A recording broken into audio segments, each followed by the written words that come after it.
This is an educational stream. Let me just change that for a second.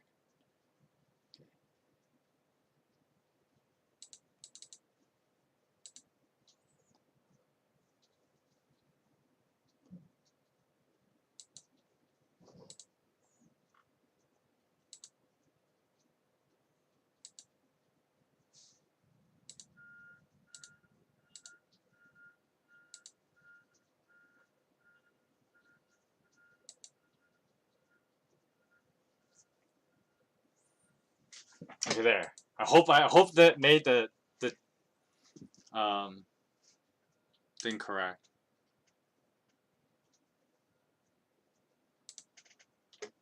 Because I think I may have screwed up like where this video will end up going after it's done.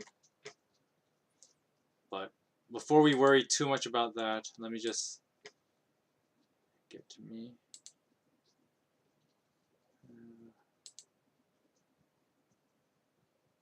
Okay.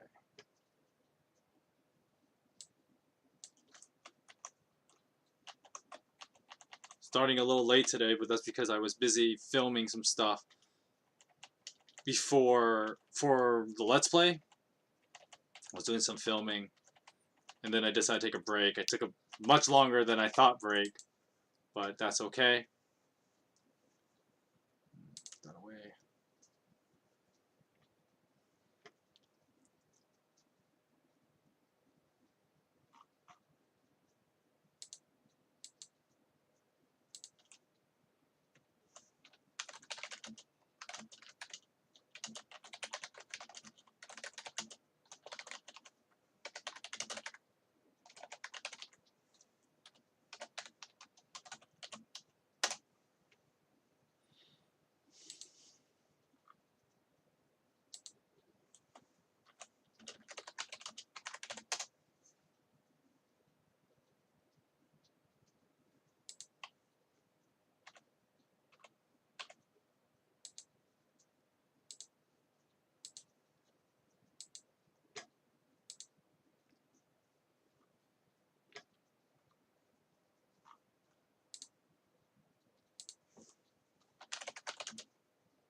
Okay.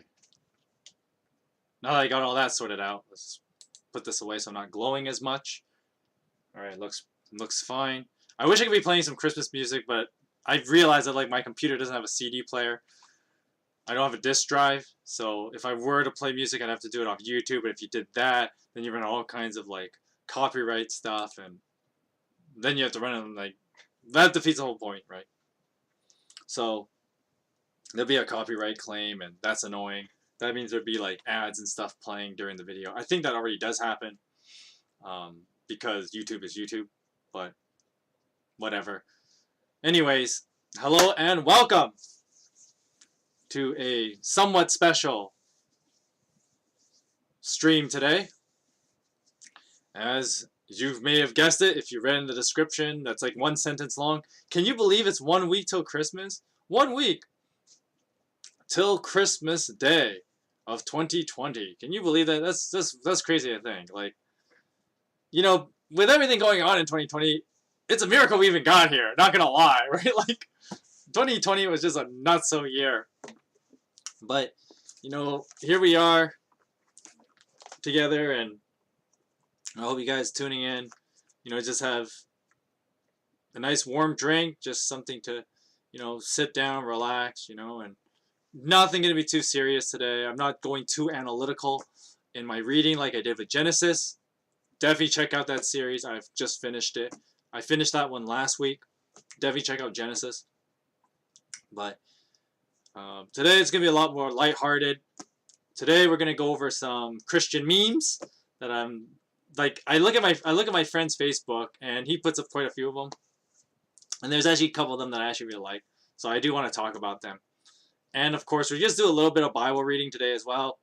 We'll be reading, traditional Christmas story kind of Bible passages. And aside from that, nothing too heavy. It's probably not even going to be a long stream today. So, yeah, that's the thing. I'm also going to turn on Discord, because I don't mind if you guys come into Discord this time for a Bible read. Normally, I like to keep the Bible reading just me doing it, right? Just so there's not those extra distractions. But if you guys want to hop in,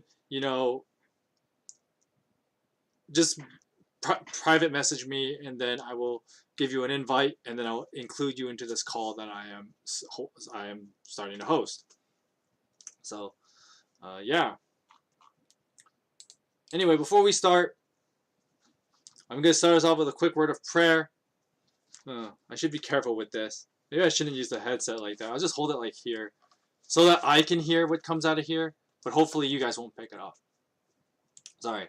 Anyways, there will be quite a few Bible flipping, as I'll be reading different passages from different books. So, just keep a Bible Gateway open, or your Bible app, or whatever. And I'll just be reading from different passages.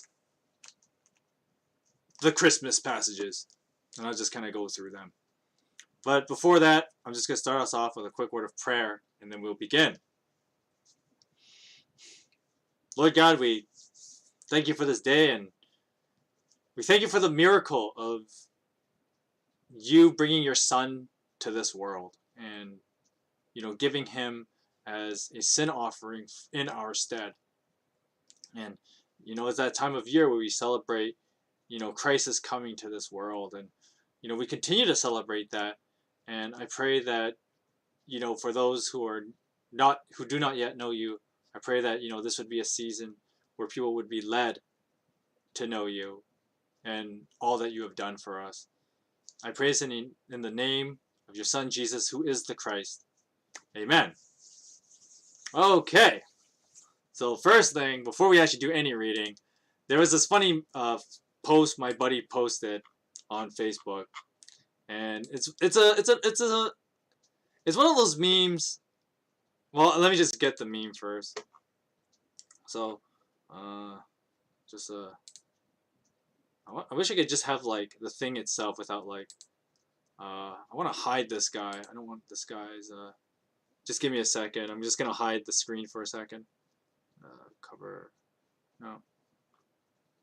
I wish there was a way to hide names and stuff on the screen so that you can't really see it.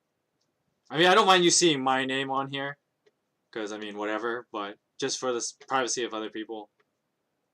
So here's this meme that I saw, and I thought it was pretty funny. And if you can't read it too well, basically it's this picture. Whoops. What's going on here? Oh, right, because I normally have it on whiteboard mode. Actually, this solves the problem. Let me just do this. Span what? Nope, never mind. Forget that. Just gonna go like this. Okay, so here's an old meme, and the original meme is there's a woman lying in bed with her guy, and she looks over and she thinks in her head, "Oh, I bet he's thinking about other women," and then in the guy's head, it's usually some deep philosophical thought thing. The guy's really thinking hard about something. And so that's the meme in a nutshell. And there's the picture of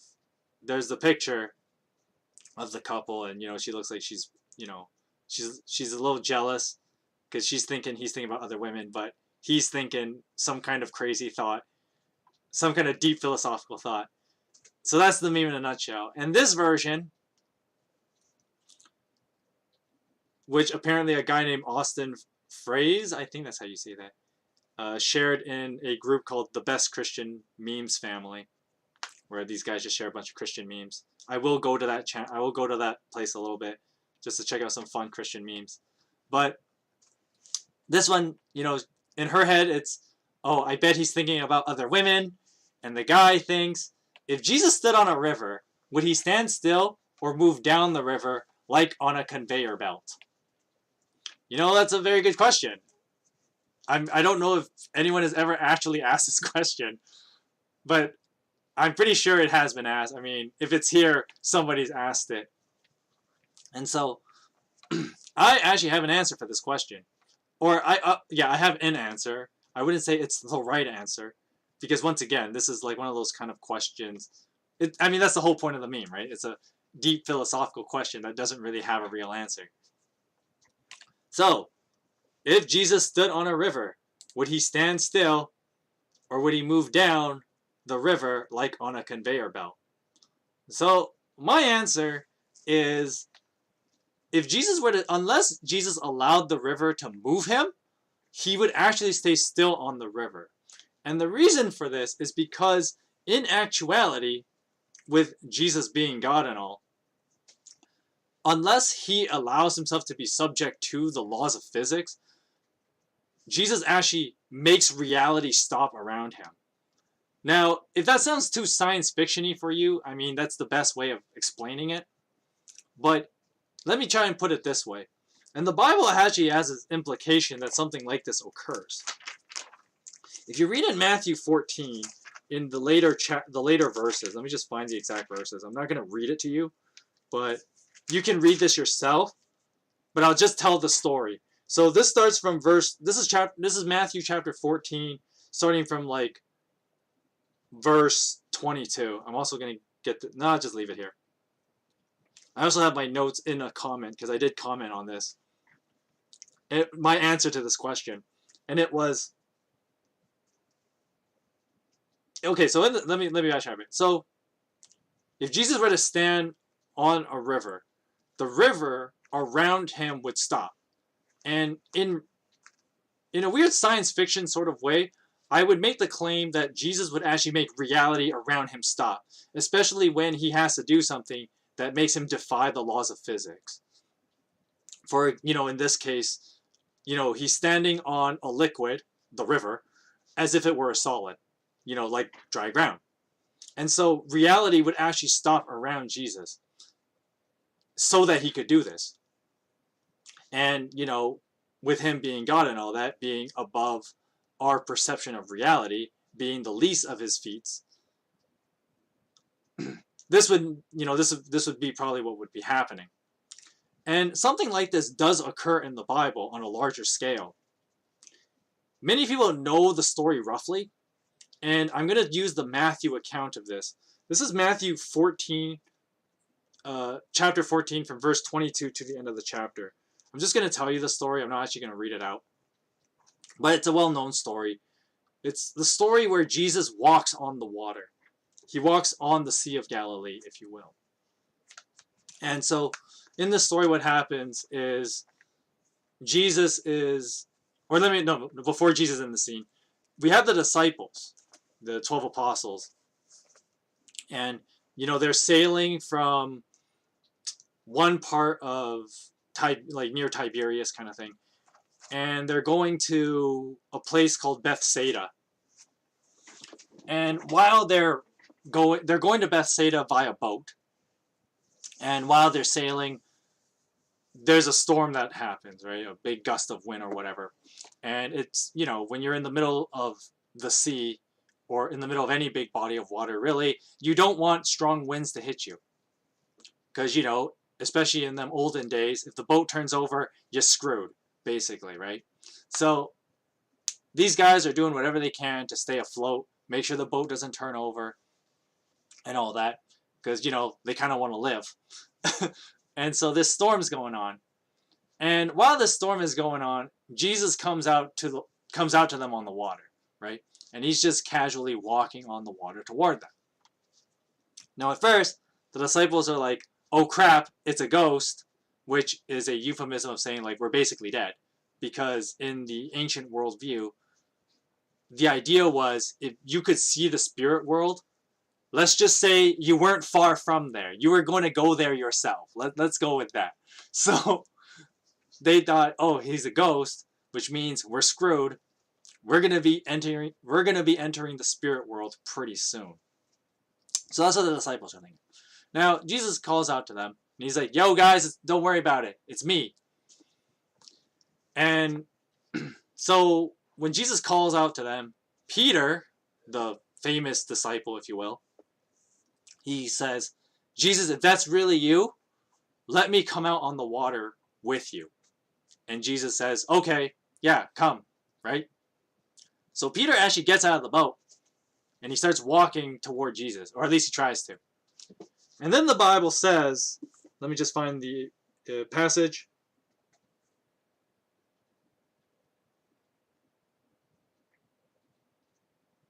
This is like, okay, so verse 29, chapter 14 still. Verse 29, Jesus tells him, come, Peter. So Peter gets out of the boat and walked on the water and came toward Jesus.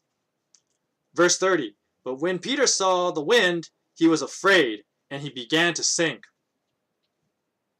He cries out, Lord, save me.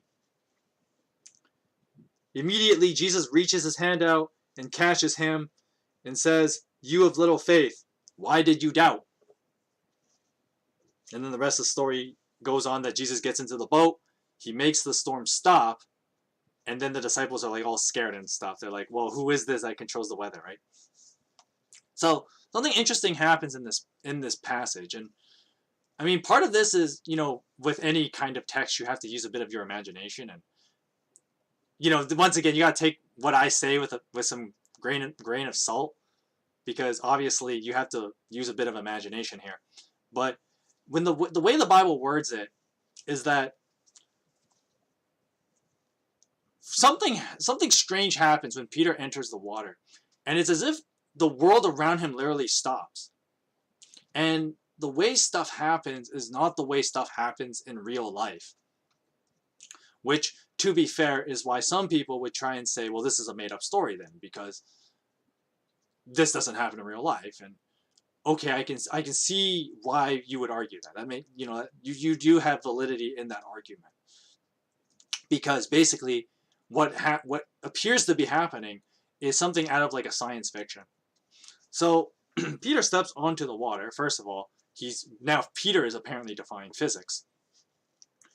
And the Bible kind of has this, a lot of preachers talk about like the more metaphorical sense of like focusing on Jesus. Of like, well, it was Peter's mindset that limited him, which is partly true. That it was Peter's, you know, his lack of faith and his doubting, if you will, in his head. But doubt is more than just a mental thing. There's clearly the physical aspect of it. And so in this story, while Peter is walking on the water toward Jesus, the text says, you know, he walked and came toward Jesus. And the implication is that like Jesus was the only thing in Peter's sight.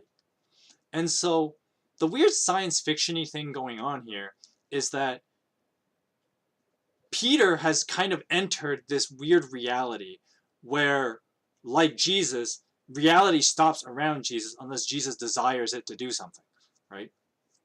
So now, apparently, in Peter's case as well, the water stops, the wind is non-existent, and Peter can now move toward Jesus. And now he exists in this weird, you know, trans-dimensional state. But then Peter stops this for some reason, right? He just kind of stops, he looks around, and he sees the outside world.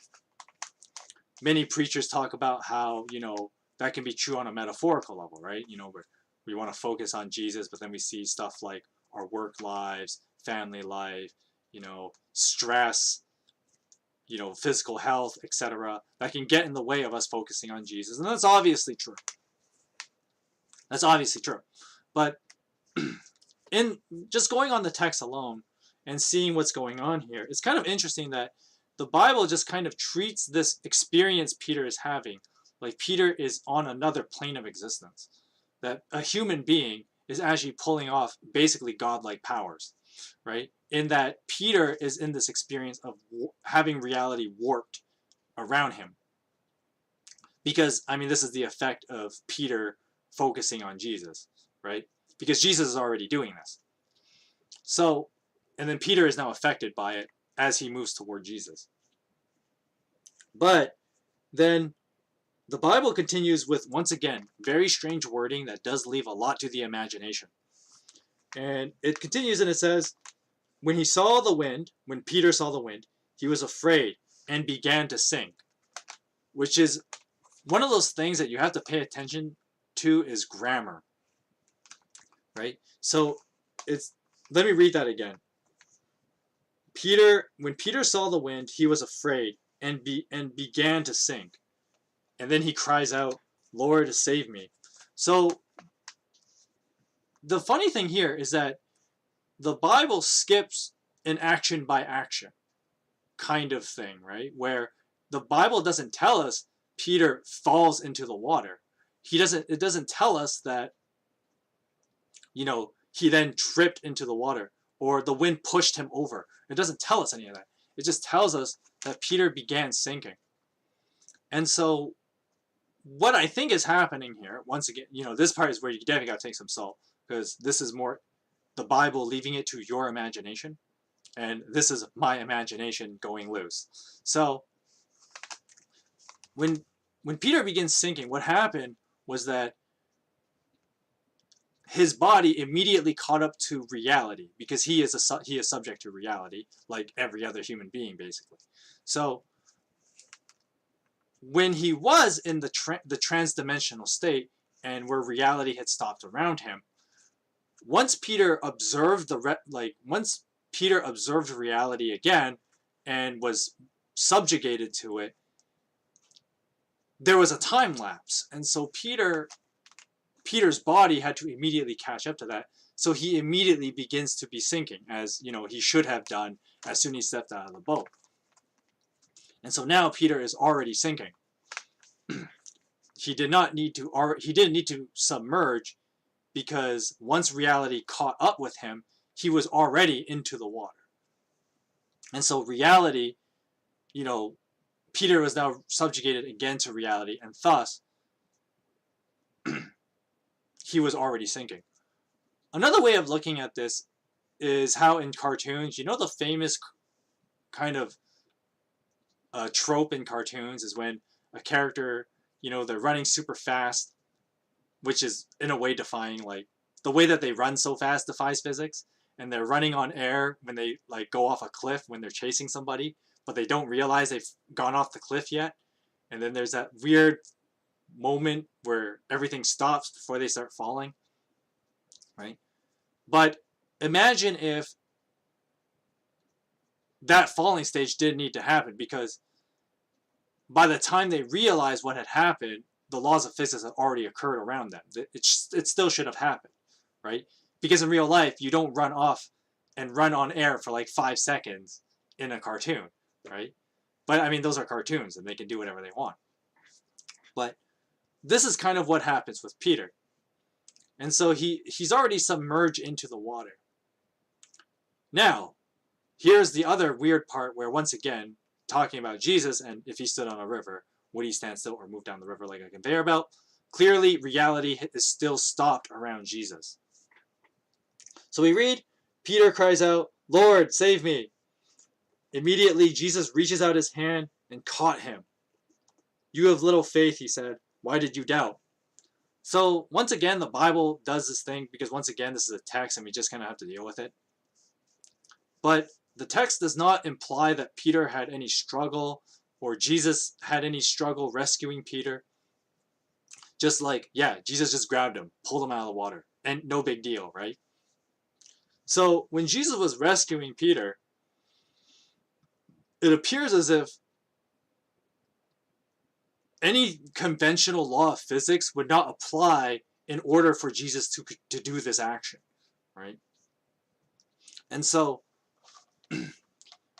when he grabs Peter and pulls him out, the waters don't hit Jesus, the winds don't hit him. And so it's weird to think, how does that work then, right? How would that be possible? And I mean, in real life, it wouldn't be, right? This is, many Christians just chalk it off as like a miracle, right? I mean, it is. But, you can view miracles to be, you can actually have a way of viewing them, if that makes sense, right? Don't just say, what I mean by that is, you don't just say, that was a miracle. I don't have to say anymore. Like, obviously, like, not to try and demystify things. I mean, to the contrary, by me giving this scientific, or sorry, this science fiction, not scientific, complete opposite, this science fiction kind of answer, I mean, it's more of a stretch than just to say it's a miracle, right? So, just kind of one of those funny things where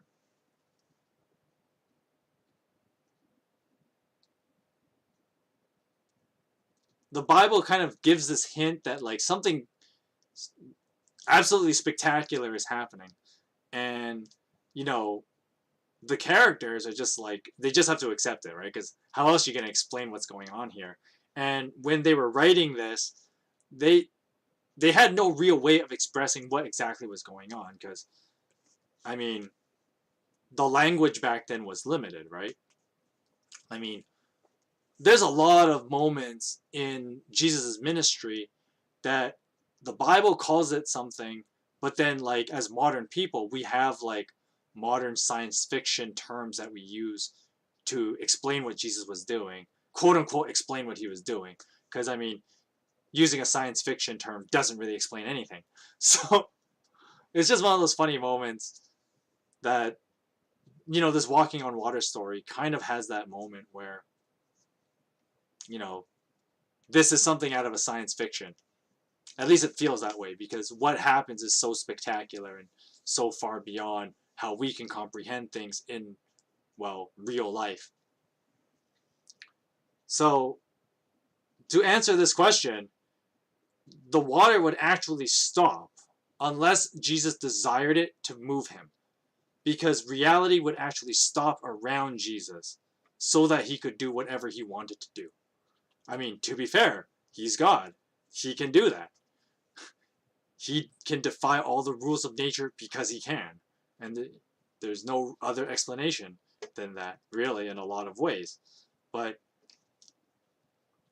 I don't think he would and that's the other thing too, right?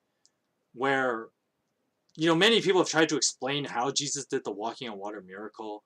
And some people would say, well, in actuality, the water was semi-frozen, so he was walking on like blocks of ice.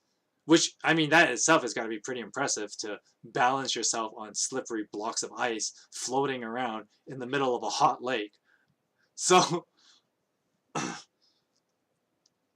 I mean, explain that one, right? So,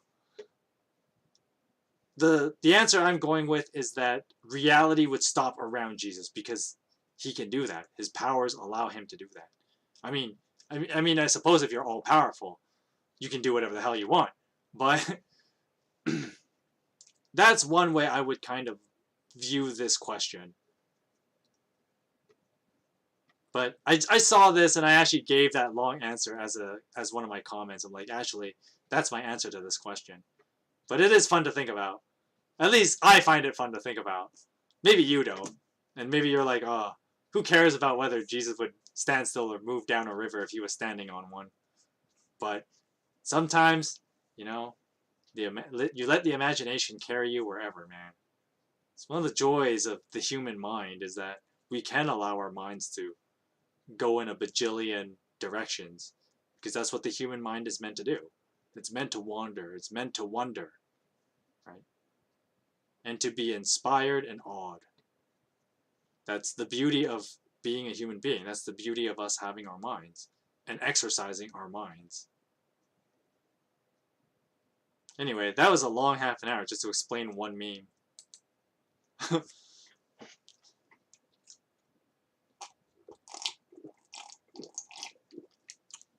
After that, I definitely have to have a drink. Anyway, on to some reading. So I'm going to read the first chapter of the book of John. I'm going to read the second chapter of the book of Luke. I might read the first chapter of the book of Matthew. And that's basically it.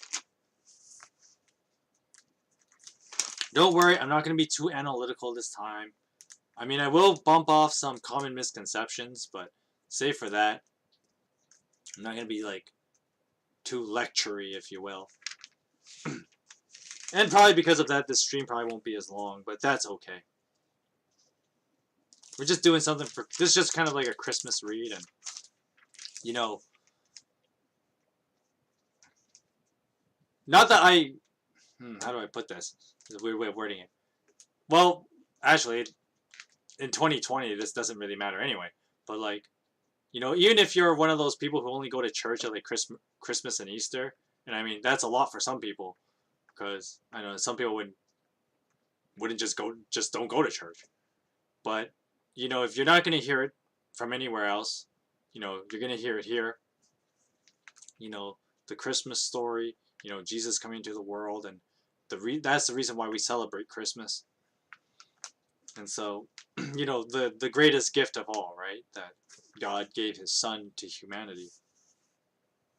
And that's the greatest gift. And so that's the real point of today's stream, is just to, if you don't hear it from anywhere else, you know, maybe you don't go to church, and I mean, especially now with COVID, you know, you'll hear it here. I'll read you the story everybody's probably heard. But, you know, it doesn't hurt to keep reading it, right? And to keep knowing the story of, you know, Jesus coming to die for our sins, and the beginning of that journey. So I'm going to read the book of John. I'm going to read the book of John's account first. Then I'm going to read the book of Luke's account. And then I'm going to read the Matthew account. And there's actually a reason for that. But I'll kind of say it you'll kind of figure it out as I read it.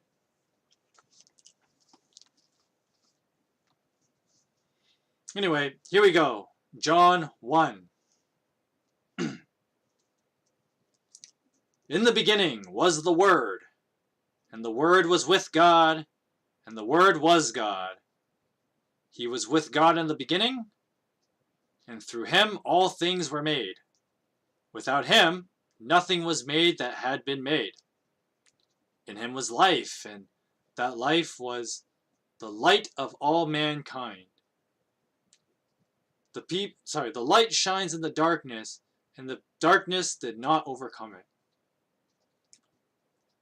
There was a man sent from God whose name was John, and John was a witness to testify concerning the light, so that through him all would believe. John, however, was not the light, for he came only as a witness to the light. Now the true light that gives light to everyone was coming into the world. He was in the world, and though the world was made through him, the world did not know him. He came to that which was his own, but his own did not receive him. To those who believed in his name, he gave the right to become the children of God. Children not born of natural descent, nor of human decision-making or a man's will, but born from God. The Word became flesh and made his dwelling among us. We have seen his glory, the glory of the one and only Son, who comes from the Father, full of grace and full of truth. Now John testified concerning the light, and he cried out, "This is the one I spoke about. The one I said, he who comes after me is greater than me, because he was before me." Now out of this fullness we have all received grace in place of grace. Sorry, that is right. Out of this fullness we have all received grace in place of grace already given. For the law was given through Moses. Grace and truth came through Jesus Christ. No one has ever seen God, but the one and only Son, who is himself God, and is in closest relationship to the Father, has made him known. Now this was John's testimony when the Jewish leaders in Jerusalem sent priests and Levites to ask him who he was. Now, John did not fail to confess, but confessed freely, "I am not the Messiah you seek." So they asked him, Then who the heck are you? Are you Elijah? No, I'm not. Are you the prophet? Nope. Finally, they said, then who are you? Give us an answer to take back to those who sent us. What do you have to say about yourself? And John replied in the words of Isaiah the prophet, I am the voice of one calling in the wilderness. Make straight the way for the Lord. Now the Pharisees who had been sent questioned him. Why do you baptize if you are not the Messiah, nor Elijah, nor the prophet? I baptize with water, John replied. But among you stands one you do not know. He is the one who comes after me, the straps of whose sandals I am not worthy to untie. This all happened at Bethany on the other side of the Jordan River, where John was baptizing. So the next day, John saw Jesus coming toward him and said, Look, the Lamb of God who takes away the sins of the world. This is the one I meant when I said, a man who comes after me has surpassed me because he was before me. I myself did not know him, but the reason I came baptizing with water was so that he might be revealed to Israel. And so I'm going to read of John chapter 1. So basically, the idea here was, Jesus is who Jesus is. And I guess that's the best way of putting it. Because, when you read the four Gospels, each Gospel, if you will, kind of explains something different about the person of Jesus, right? Like what his purpose is, what he's like, what he does. And the book of John's answer was, well, what is his relationship with God? Right? And why should we listen to him? Because, if you want to be a worshiper of God, you got to know who to listen to. And so, John is or the book of John, which is different from John the Baptist, the book of John is saying, well, then Jesus is the ultimate authority. Why? Because Jesus is in fact God. Is basically what John's whole claim is, basically. Makes sense. So, I realized this Santa hat's actually kind of small for my head. I wanted to wear it in the spirit of the holidays, but at the same time, this hat is not easy to wear. Here, I'll wear it like this. I won't put it really fit on my fixed on my head, so it can come off pretty easily now. But before it was kind of this hat is kind of small, as you can tell. I don't know, maybe I just have a big head. Maybe it's a good combination of both. There, that's better. I want the bulby thing in front too, so it looks kind of nicer. Because what's the point of having it back here, right? I could be wearing anything. I could be just wearing some kind of Russian toque or something. I want to make sure to show you guys I'm wearing a Santa hat. So, there you go. You gotta wear the Santa hat for the Christmas season, right? Or an elf hat or whatever. You gotta get in the season. Normally, I don't wear hats a lot, but sometimes you gotta do a seasonal thing like this, right? So, and maybe I'll wear this hat for other streams too for the next week as we move into Christmas. I think I have another Christmas hat that's a little bit bigger. Maybe I'll go dig around for that one. This was the easy one to find because it was right there basically, and I was just pick it up, put it on. Anyway, so going back to the Gospel of John and this idea that Jesus is in fact God. And that's kind of the big thing that the book of John really addresses. Because, obviously the other Gospels, they imply it, but they don't really... Let me put it this way.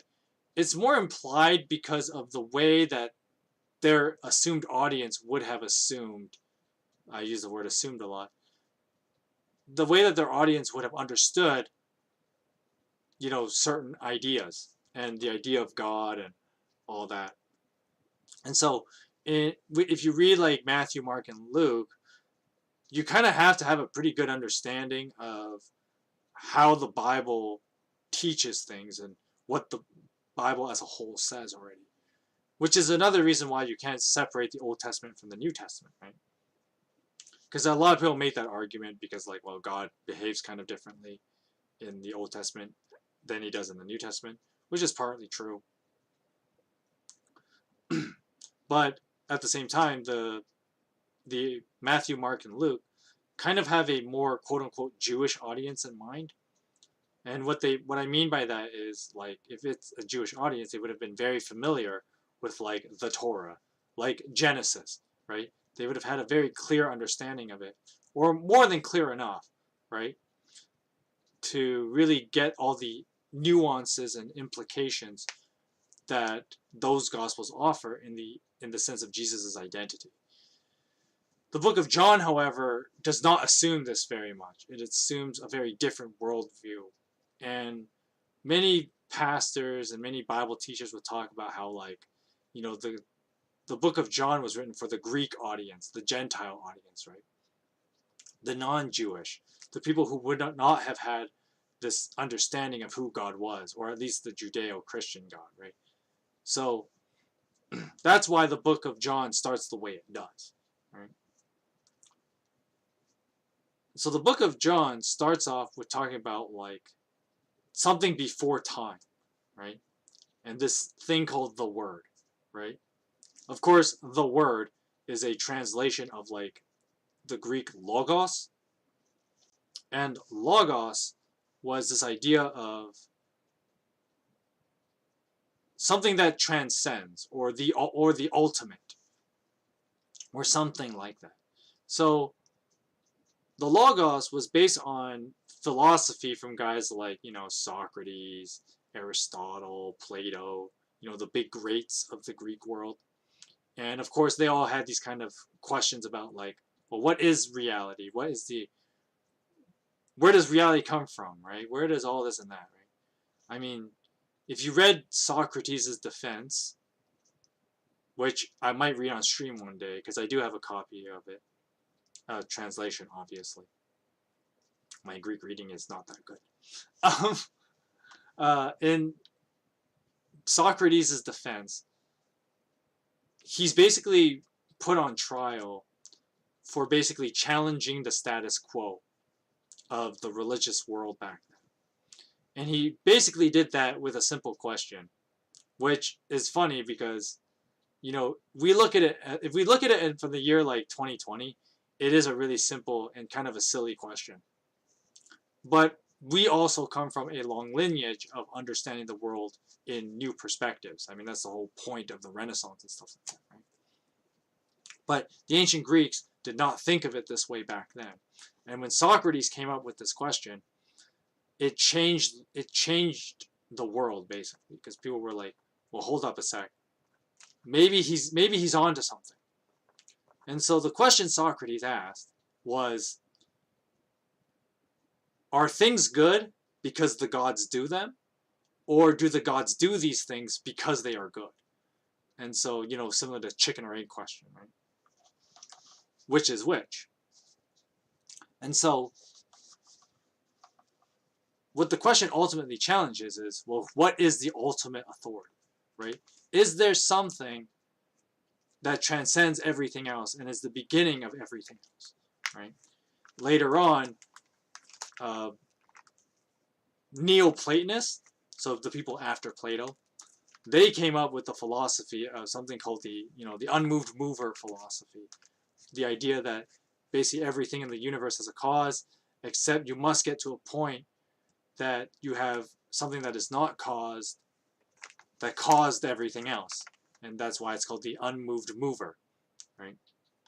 And so this unmoved mover, although that philosophy came like a couple hundred years later from Socrates, and I mean, it's Neoplatonism, so Neoplatonists were like well over 100 years after Plato, and Plato was, you know, around during Socrates' time, and so the Neoplatonists is a couple hundred years as well. I guess that makes sense. So this idea started circling around that perhaps the universe had some kind of higher power that caused the universe to exist, which makes sense because, you know, stuff cannot come from nothing, right? So the idea was that there was something that existed that is able to make other stuff happen without it being dependent on anything else, right? And they just simply refer to it as the higher power. You know, that's what we would call it, right? The higher power, right? The ultimate reality is what they called it, and that's kind of what we would call it too, but we just simply refer to it as the higher power, right? The powers that be. So for John to use this language, in the beginning was the Word, right? He's addressing this kind of philosophy. You know, the Greek audience would have been, yeah, you know, yeah, we know what that is, the Word, right? The Logos, we know what that is. And so it's interesting what John's approach is. He goes from a language that the average Gentile, the Greek, would know, and Romans by extension, because Romans borrow a lot from Greek philosophy, obviously. You know, so that would have been like, yeah, you know, no problem, right? In a way, John was speaking their language. And so he's saying, in the beginning was the Word. Okay. Yeah. You know, the Logos, the higher power. Yeah. In the beginning was the Logos. Yeah. Okay. No problem. And then John continues, and the Word was with God. Okay, where are you going with this? And the Word was God. What's that supposed to mean? And now you think, and this is where, once again, there's this weird blending of, you have to understand some Jewish context. I mean, you kind of have to, because the entirety of the Bible basically is written by Jewish guys. So you kind of have, like, even if you're trying to address a Greek audience, like John is here, you still have to have some knowledge of the Jewish world. And so one of the things in the Jewish mindset about the nature of God was that God is a person, right? That's why we refer, you know, you hear it from Christians all the time. He's a personal God, right? Well, what most of you are probably wondering, what the heck does that even mean, right? That he's a personal God. Now, many people think, what many people wrongly think is that, well, a personal God means something I keep to myself, right? It's a personal business, right? That I deal in my own spiritual life, which is partly true, but you're missing half the picture if that's all you think, right? Or you're missing most of the picture, really. But when, you know, the Bible refers to God as a personal God, well, it's kind of in the words, right? He's a person, which is weird to think, especially to modern thinkers. And once again, you know, the Socrates' question also kind of has this, you know, pushback as well, where if God, you know, we tend not to think of God as a person in the sense of like how you and I are people, right? Because, you know, if we look at each other as people, you know, maybe you don't want God to be one of us, right? Because, you know, I'm not that great a person, you're not that great a person, none of us are really great people, right? We're all pretty terrible in our own ways. It's just the way it is, right? And when you have a bunch of people who are not that great, you know, we have to learn how to deal with each other. But at the same time, it's hard to imagine like God being like, you know, one of us. Like, that's silly, right? But what the Bible is getting at, though, when they say God is a personal God, is that he's someone he is someone you can, and in a way must relate to. In the same way that you and I have obligations to every human being on the planet. When God is addressed as a personal God, those same rules apply. Except, I mean, if he's God and he's greater than any human being, then that means there are even greater expectations, right? Because now you may think, well, I don't have an accountability to every human being. That's not necessarily true, right? In the sense that you do, in that you have expectations if you were to encounter a stranger, right? Which is one of those things where a lot of people kind of blurt out this verse, but a lot of people don't think of it too deeply. And it's when the Bible kind of says, you know, you have to love your neighbor and love the stranger, which is like at face value, what the heck does that even mean? But hang on.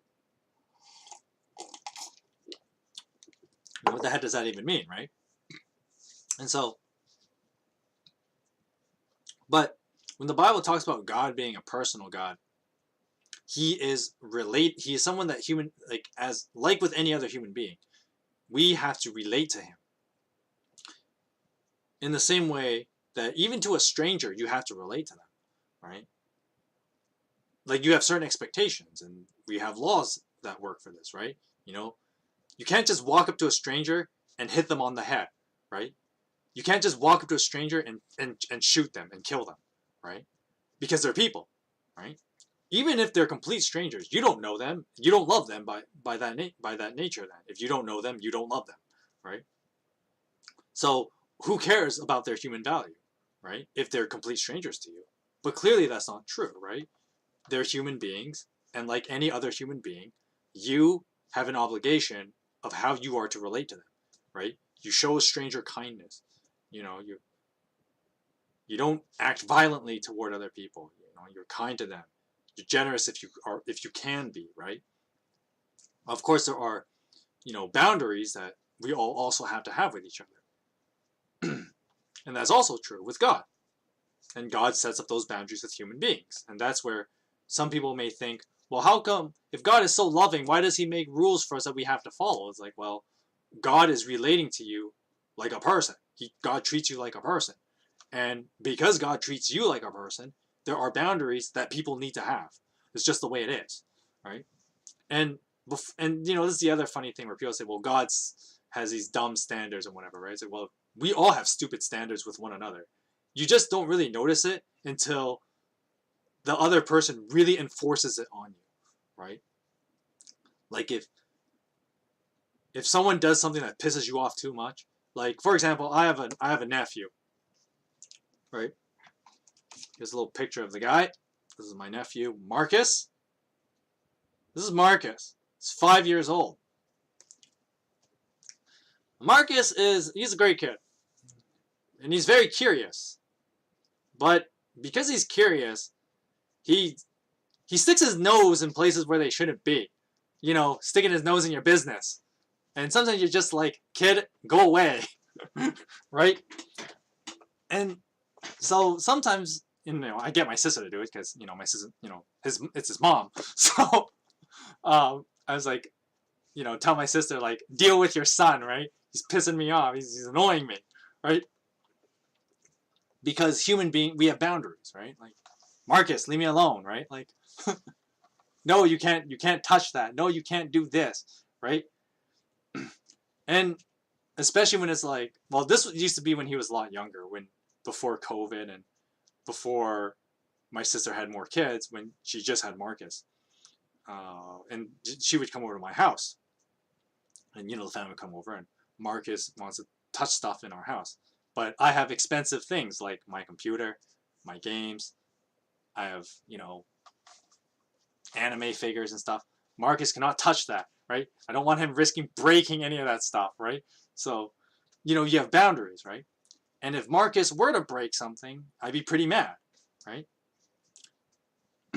And that makes sense. You would be too, right? If a child broke something that you find valuable, you'd be pretty mad, right? So you have boundaries, but that's just part of human relationships. And part of being, part of personal relationships is that you learn to accept those boundaries and you learn how to work with those boundaries, right? And so we do things that we don't piss off our neighbors all the time. And we're good to strangers. And of course, we're really respectful of all our family members' wishes and all that kind of stuff, right? And all the different dimensions, right? Of how you and I relate to people. And so, what does this have to do with the Judeo understanding of God, the Judeo-Christian understanding of God, and him being a personal God in this way? Well, one of the things, and here's my hot take of the week, if you will, is that most people, most of you, I'm pretty sure, you probably don't have a problem accepting the idea of a higher power, right? That's not the hard part to believe, right? And so, by extension, in a way, unless you're like a hardcore atheist that really is so firm on that there is no possibility that there's any kind of higher being existing, as in everything we have in the universe now is everything. Unless you're one of those people, most of us believe, most of us have no problem believing in the idea of a higher being of some kind. Or I shouldn't say being, some kind of higher power, right? I mean, science fiction loves this thing, right? I mean, Star Wars has the Force, right? You know, the Eldrix in Elder Scrolls, right? The Eldrix, the original source of magic, the Eldric. You know, those kind of things. Like, those things, no, we have no real problem believing that kind of stuff exists. Right? No problem. It's not the idea of a higher power that's the problem. The problem comes is if that is a person. Because if that higher being, that higher power is a person, then like any other person, you and I are accountable to it. Let's not even gender them yet. Gender it, yeah. Let's take this step by step. So that is probably the biggest objection to why people are, you know, they have no problem accepting like the idea of spirituality and the idea of a higher power. But a lot of people are very against something like organized religion. And for a completely logical reason. Because if the higher power is a person, then you are accountable to it. And you have to relate to it. Which ain't easy. Right? And it's, I mean, it's not just difficult, it's terrifying. And it should be terrifying, right? If it's the higher power and it's a person, right? And so I think that's one of the things why most people are against the idea of organized religion is because, I mean, most organized religions claim that their God is for the most part, a personal being. Some religions don't really think that. But like Christianity, for sure, it's a personal, as a personal God, he's a person, right? And in Christianity, we would say that person is in fact Jesus, right? He's a person, right? God is a person. And so because God is a person, I must relate to him, right? And just like with any other human being, I have a certain relational obligation. Heck, it doesn't even have to be a human being, right? Because you think of animals, right? And I talked about this last week when I finished Genesis. We have obligations to animals, right? Don't treat animals badly, right? I mean, sure, you have to kill some for food, but most of, you know, the idea is that hopefully you do that humanely, right? You're not just like hamstringing work animals and torturing them, right?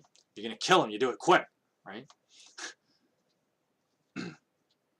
And I mean, that's the, like, you know, the ancient world, that's how they rationalize that, oh, you know, like a swift death to the animal was perfectly fine, right? Nothing wrong with that when hunters give swift deaths to animals, right? To eat them. But aside from that exception, you know, for the most part, we're supposed to treat animals nicely. We're supposed to treat nature itself nicely, right? And, you know, it's sort of a new agey thing. Not really, you know, I might shoot myself in the foot with this one. But like, you know, there's a reason why people refer to nature as Mother Nature, right? Because if you make nature more of a person, then you have to treat it like a person. And so I understand the logic that a lot of New Age people want to use when they're saying they're trying to refer to, you know, the Earth Mother or whatever, right? I get the logic. And in a similar fashion, you know, since God is a personal God, we should have that same attitude. It's ironic that, you know, Christians don't adopt that attitude as much. That we should be adopting that God is a person and we must relate. And therefore, you have certain obligations. And so, like, the Mother Earth thing is a good example, right? And that's why, you know, by using that language, you're making Earth a person, right? You're making nature a person. And because nature is a person in that sense, then you should treat it like you do with other human beings. Treat them with kindness. Be good to them, right? Be generous and take care of them. Don't hurt. Don't actively hurt them, right? Makes total sense, right? But there's the inverse of that, right? I've talked about what we have to do in the sense of like be nice to them and whatever. But of course, when they have demands, you have to respect that to an extent, of course, right? I mean, you've got to be nice to a stranger, but if a guy says, "Give me your money," it's like, no, right? Who do you think you are, right? But, well, because the violation would be them violating you, right? That's why you can defend yourself. Don't think for a moment that I'm being hypocritical about that, right? Because that's the two-way street, right? Because the expectation is, you must treat other people a certain way and they should treat you a certain way. And so this is also true with the nature of God.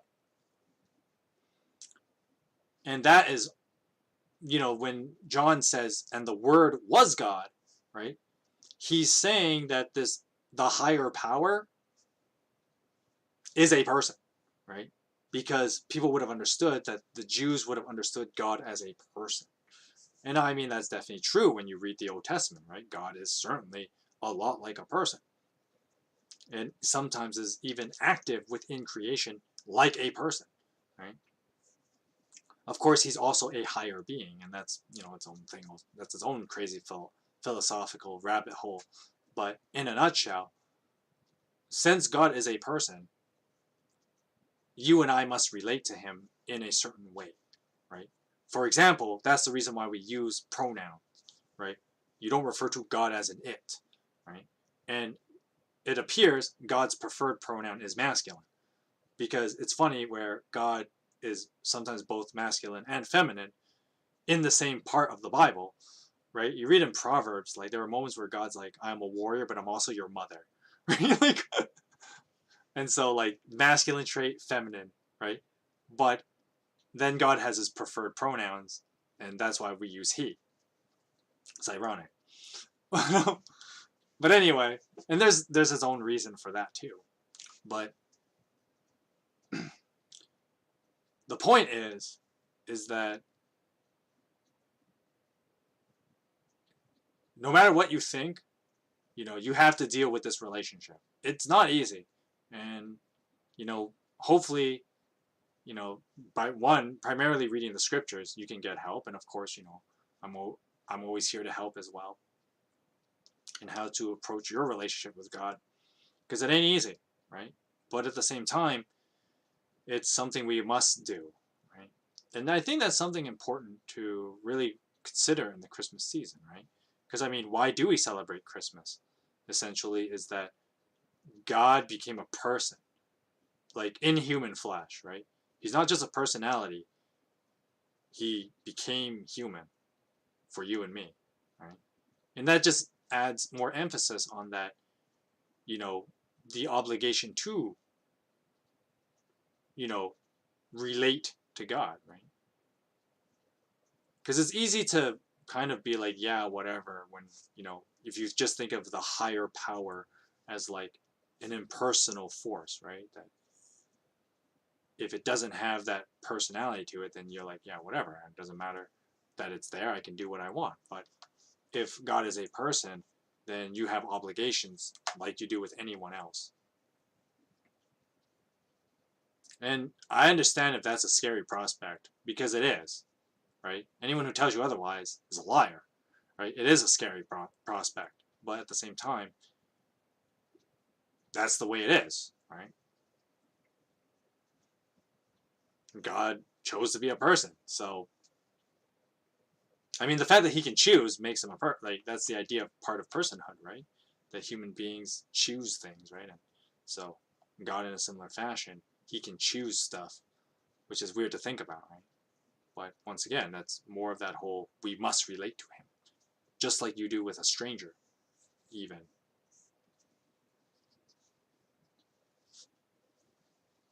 So continues on that, the higher power is a person who does all these things, right? So he's the light. the light. He is the life that is the light of all mankind, right? So he's active, right? Like a person. He's not just some force that exists, right? He is a person. He has a will. He has desires. He does stuff, right? And so once again, the real point of John 1 is to push the idea that this higher power is a person, and not just any person though, but the person of Jesus Christ. And so that's, one big part of understanding the Christmas season and why it's so important and significant in our lives too, right? Because, well, since that's true, that God is a person and we must relate to him, then you have to ask yourself, well, how the hell do I relate to him? Because I've said it multiple times. It ain't easy. It's really scary, but you gotta deal with it, right? So,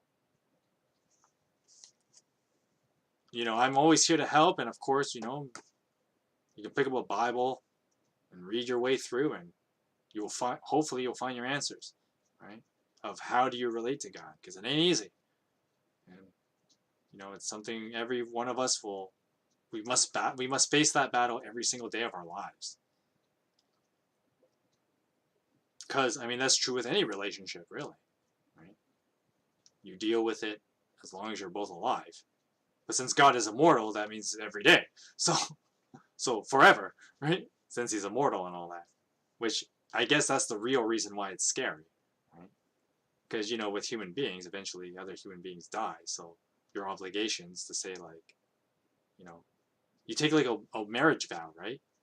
The vow is good till death do you part, right? Because you don't really have an obligation to the dead in the same way you do with the living. And then, of course, even then, there are people who will still like hold obligation to the dead. So, even people who are dead, you have personal obligations. I was watching this one anime with my brother. It's an old one. It was called Maison Ikono. Ikoko, sorry. Is it Ikoko or Ikono? Let me look it up. Make sure I'm not mispronouncing it. There's an anime. It's called Ikoku. There you go. It's a story about basically there's this house, and there's this woman, Kyoko, and she's like the manager of the building, right? She meets this guy, and his name's Godai, and there's this kind of this tension between them because they're attracted to each other. But of course, the big twist is that Kyoko is a widow, and she was married, but then her husband died on like a geological expedition because her husband was a geologist. And so a big tension of that show, I'll write it in the chat. No, actually I can't. It's Maison, like the house, Maison, space Ikoku, Ikkoku. It's a pretty good anime. It's like a slice of life anime from the 90s. I'm old.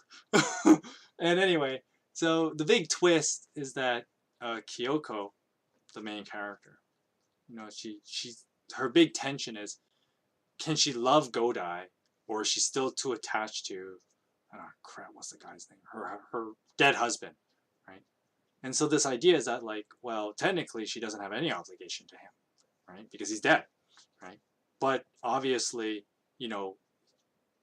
this, like, we as people value other people and other, that's normal, even when they're dead. And so,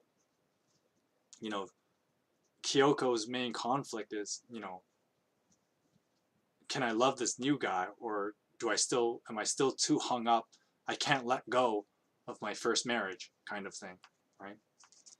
And the reason why that anime is so good, and I really like watching it, is because, like, I know people like that, right? And it is hard to let go, especially if you're like someone who married young, and then you were also widowed young.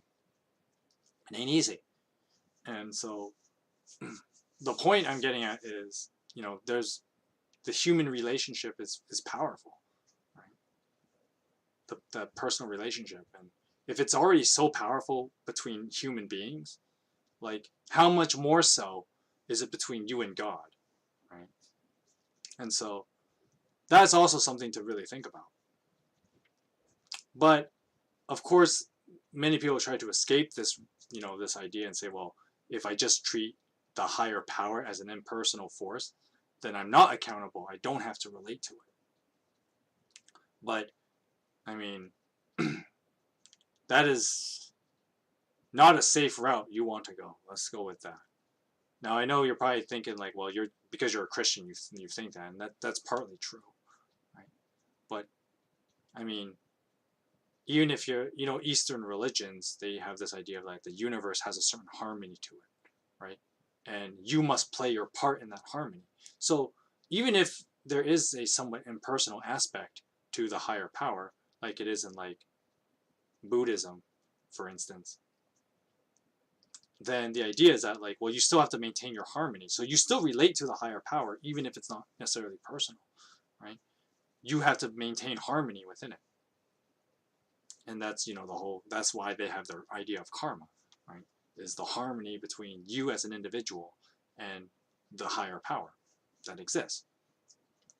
But, as I'm going to say here, the Bible's fundamental idea is that this power is a person, right? But the beauty of it is that God will treat you a certain way, right? And the Bible tells us he has a certain way of how he views us, that, John 3:16, everybody cites this verse over and over.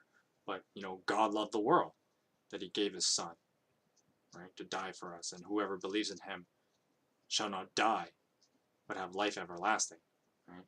And, we read here, and like half an hour ago, I just read in John that, the light came and dwelt among us, right, to live like one of us, right?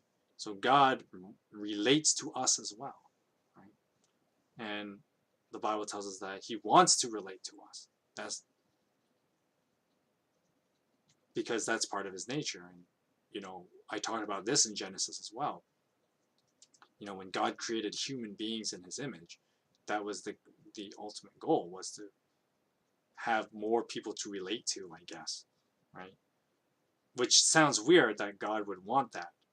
But once again, I guess it's part of him being a person, is that he could want something like that, right? He would want to have relationships with more personal beings. So he made humans, though not exactly like him, were more than enough like God to be related to. It's weird to think of it that way, but that was what, like, God desired that. He willed that, right? And so that's also a lot to consider, right? And so God doesn't just have a bunch of demands, but at the same time, God gave a lot of the autonomy to human beings so that he could have someone to relate to, which is weird to think about, and it is a lot to wrap your heads around, but I mean, that's one of those weird things that God just does because he can, for no other reason, right? So I think that's what makes the book of John so interesting, and why everybody likes talking about John 1, right? Is this massive idea of, God actually wants to hang out with you and me, a bunch of regular nobodies, right? But apparently God wants to have a relationship with us, right? And why he reveals himself as a personal God, right? So that there can be relationship between us and the higher power. It's weird to think of it that way, and I understand why a lot of people would hesitate to really think of it that way, because it is out there, right? Christianity it's an out there idea. It was back then, and it is now, right? And that hasn't changed. Not in the least of the imagination.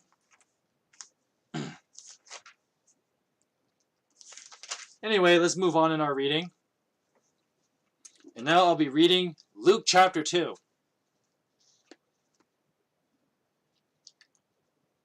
Now in them days, Caesar Augustus issued a decree that a census should be taken of the entire Roman world.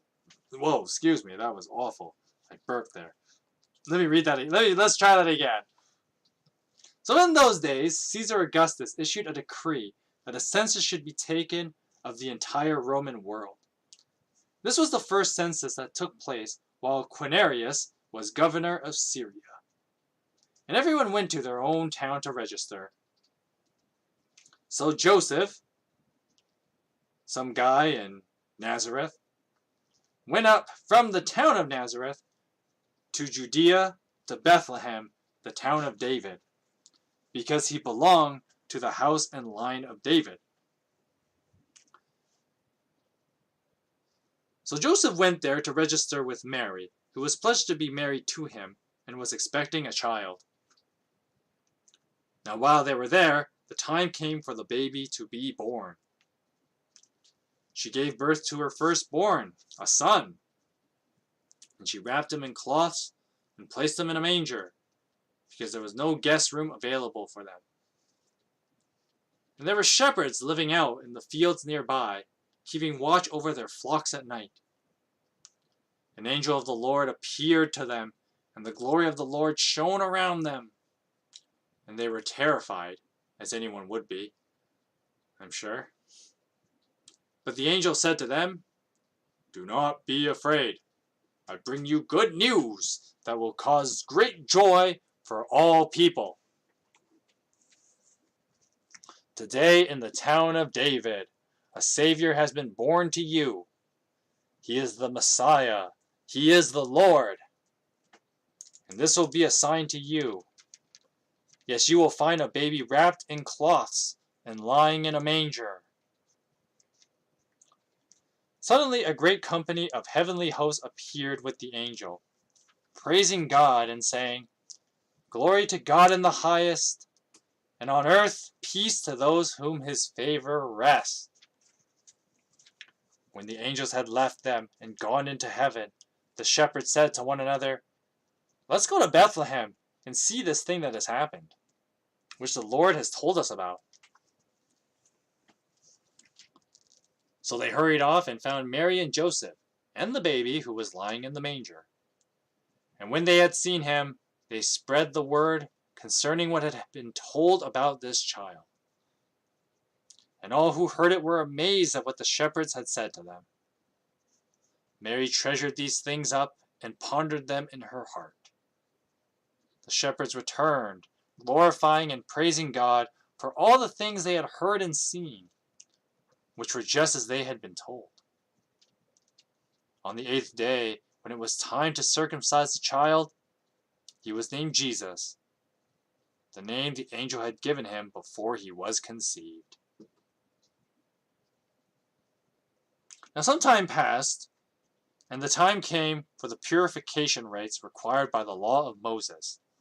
I assume this would be 32 days after he was circumcised, as according to Exodus, a firstborn son is 40 days, and a firstborn daughter is 80 days.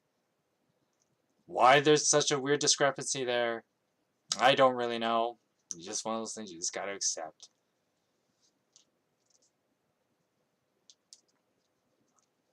But anyway, so 40 days later, the time of purification rites came by the law, required by the law of Moses.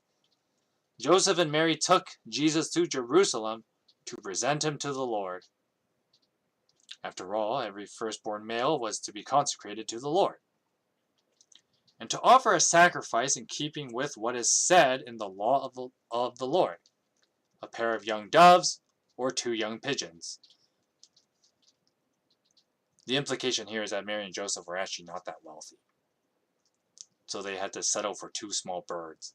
Only the rich people could afford a whole lamb, to sacrifice like that, right? Anyway, now there was a man in Jerusalem, and his name was Simeon, who was righteous and devout. He was waiting for the consolation of Israel, and the Holy Spirit was on him. It had been revealed to him by the Holy Spirit that he would not die before he had seen the Lord's Messiah. Moved by the Spirit, he went into the temple courts. When the parents brought in the child Jesus to do for him what the custom of the law required, Simeon took him in his arms and praised God, saying, "Sovereign Lord, as you have promised, you may now dismiss your servant in peace.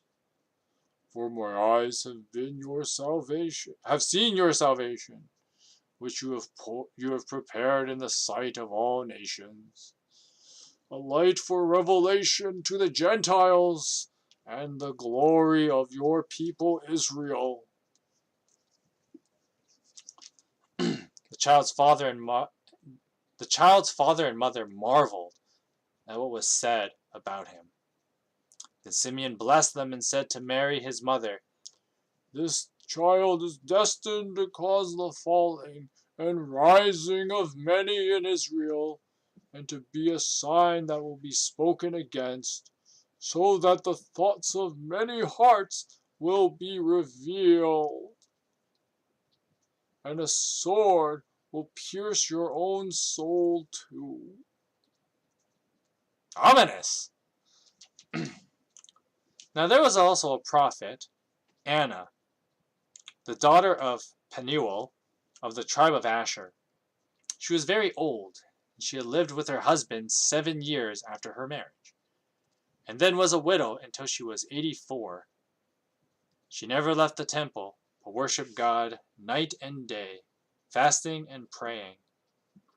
Coming up to them at this very moment, she gave thanks to God and spoke about the child to all who were looking forward to the redemption of Jerusalem.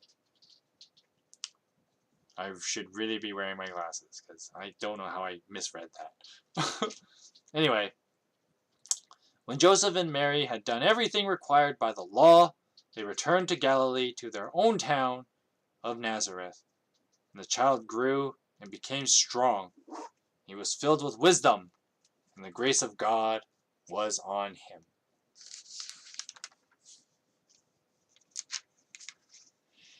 So Luke 2 tells the very early life of Jesus, the baby Jesus. And of course there was some stuff that happened beforehand, but I kind of skipped chapter 1 because most of it is more about John the Baptist being born. And of course there's some other pretext of Jesus' birth in Matthew, which we will read next. Just, to mark off all the points of the popular Christmas, Bible passages. I mean, the only one I'm leaving out is basically Isaiah, but I think that's okay.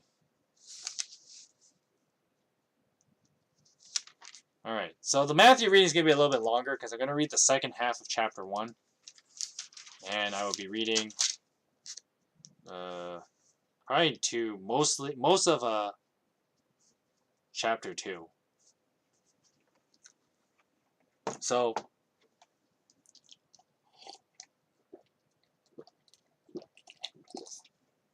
first of all, my throat is dying. I suppose that is what happens when you basically talk non-stop for like 80 minutes.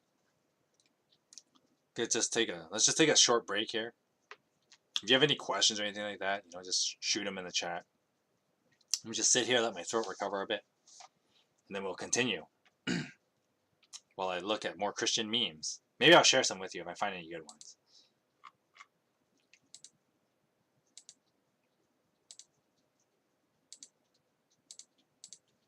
Oh, now you can just hear all my clicks.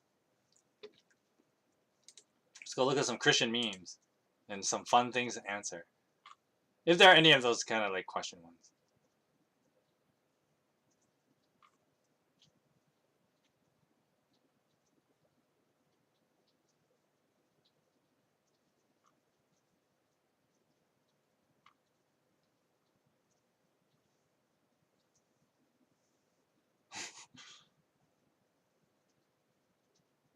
Oh, this one's a good one.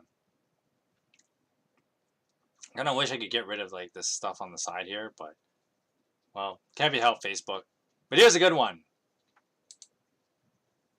I'll just move this over like this. Yeah, there you go. I cover a little bit of So I can cover those other people's names. You don't have to see them. There you go. So the meme says, well, I just had a baby in a barn. So thanks to everyone who brought gifts. Gold, perfumes, all things babies love. Also the child who inexplicably played drums, like right in my face. This was great. So that's a great Christmas meme right there. If I have to explain this joke, well, then it's not funny anymore. But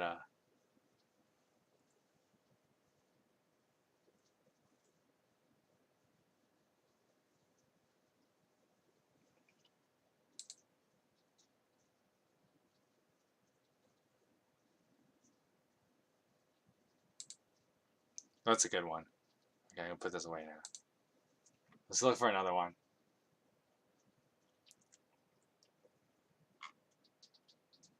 Cause I only use like good memes, and maybe we'll try and keep a. Oh, this one's pretty good. We'll try and keep it somewhat Christmas related too, right? Because there's lots of different kind of Christian memes. Because there's tons of Easter ones that are pretty good, and maybe we'll do like an Easter one in the future, assuming we're all still here, right? Anyway, this is a good one. I gotta move this up a bit. We brought gold and frankincense for you, Jesus. But wait, there's myrrh. And the guy's I don't. If you know who this is, you know, hit that like button. If you know who this is, and what it is a reference to. But that's pretty good.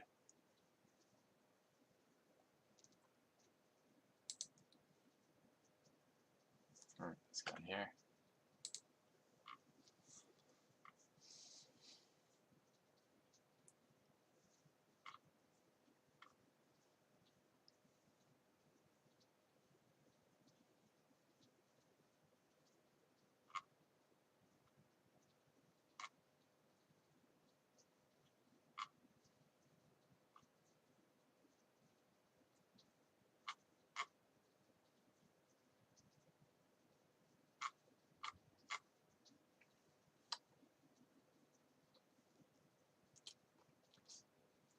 Well, this one is not Christmas related, but this one is kind of funny to poke at.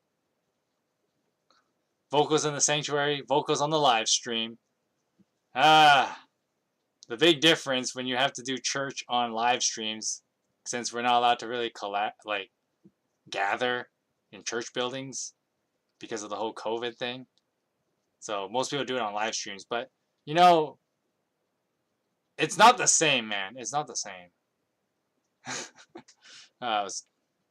So all you worship leaders out there, this one's for you.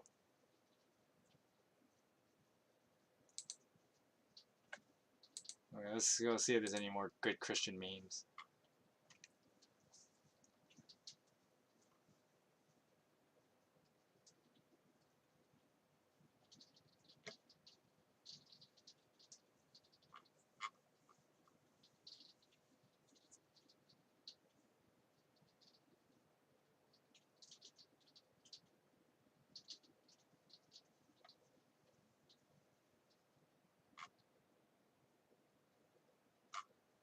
I'm gonna find some good Christmas ones.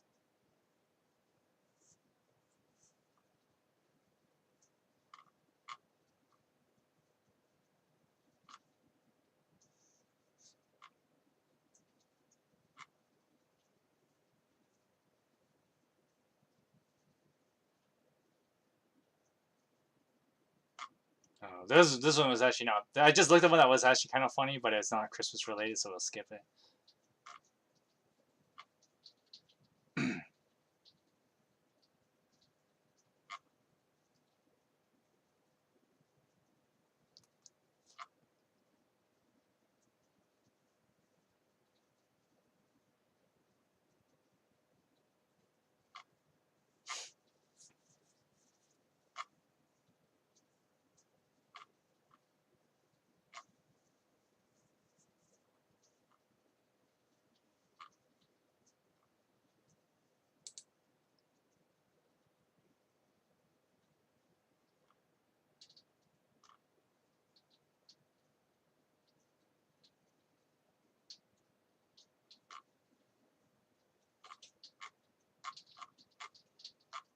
Oh, I just found the river one again.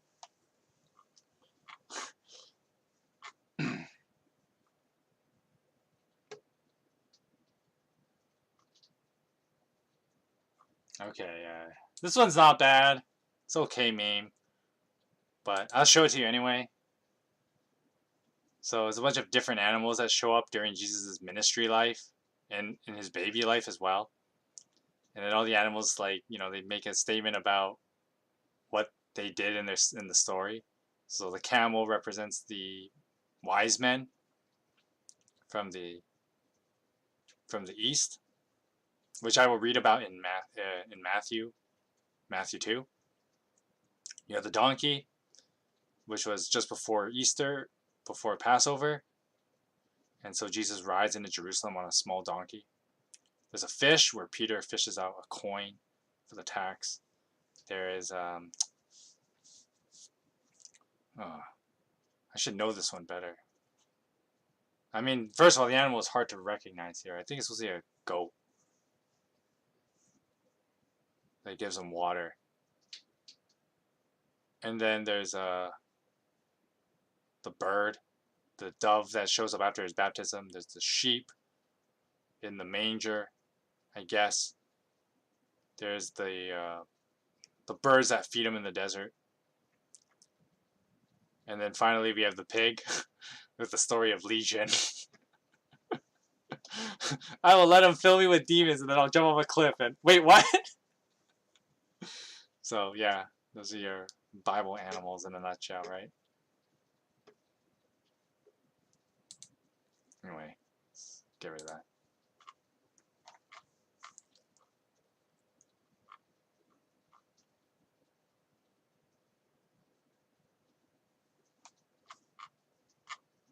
Well, now that I scrolled down, I'm like back in October, so I'm not going to find any Christmas ones now. Anyway, that was enough of the Christian memes for today. I mean, I just did that as kind of like a pause break because I know I need to take more breaks during these things and not be overly serious with everything I read. Because that's like my thing, though, right? Like, everything I read, I take it like super seriously. Anyway. All right, the last passage we're going to read for today will be from Matthew chapter 1, from verse 18 to the end, and then chapter 2 from the beginning to basically the end. We'll see if I even read the ending part because it's not particularly relevant, but we're just doing some baby Jesus stories for Christmas. It's the Christmas season coming. I mean, it's already here, to be honest, because I went for coffee the other day. Well, actually, it was like almost a week ago. It's basically a week ago. It was like last Saturday, right? So I went to, because of the whole like COVID thing. One, I don't work as often, and two, I work from home. So I haven't been out in basically like a while before last Saturday. Like I think it was like 2 weeks I hadn't been out. So I'm not the guy who like just starts jamming Christmas tunes on like Spotify when December rolls around. I'm not really the kind of guy to do that. I don't know. I just don't. But so I went out for coffee last week, and I went to the coffee shop, and they were playing,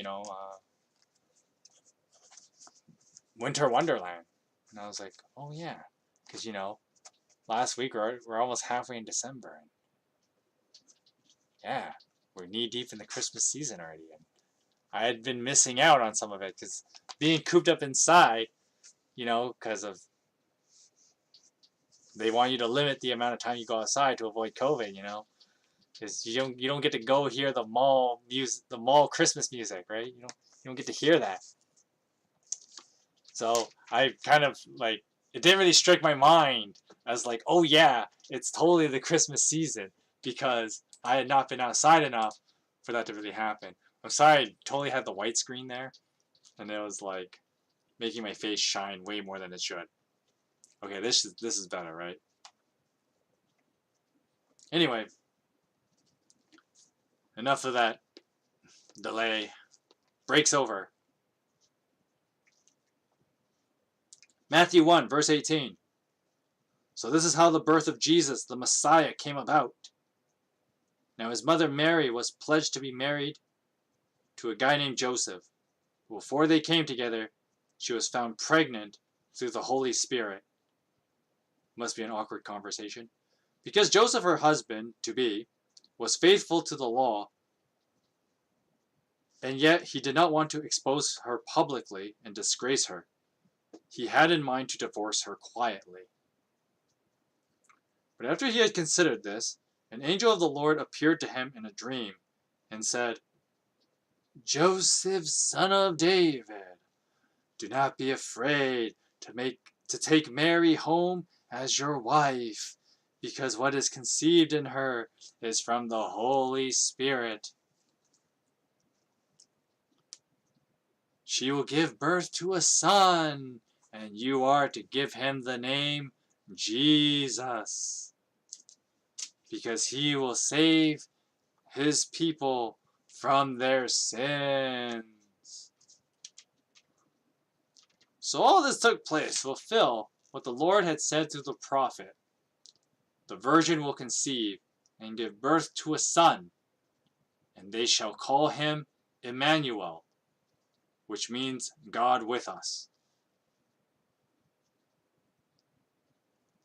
Which, was that whole thing I was talking about back when I read John, right? This idea that, God existing with human beings and God relating with human beings. And, even though that was a thing in the Old Testament, it clearly had kind of left the minds of the people, right?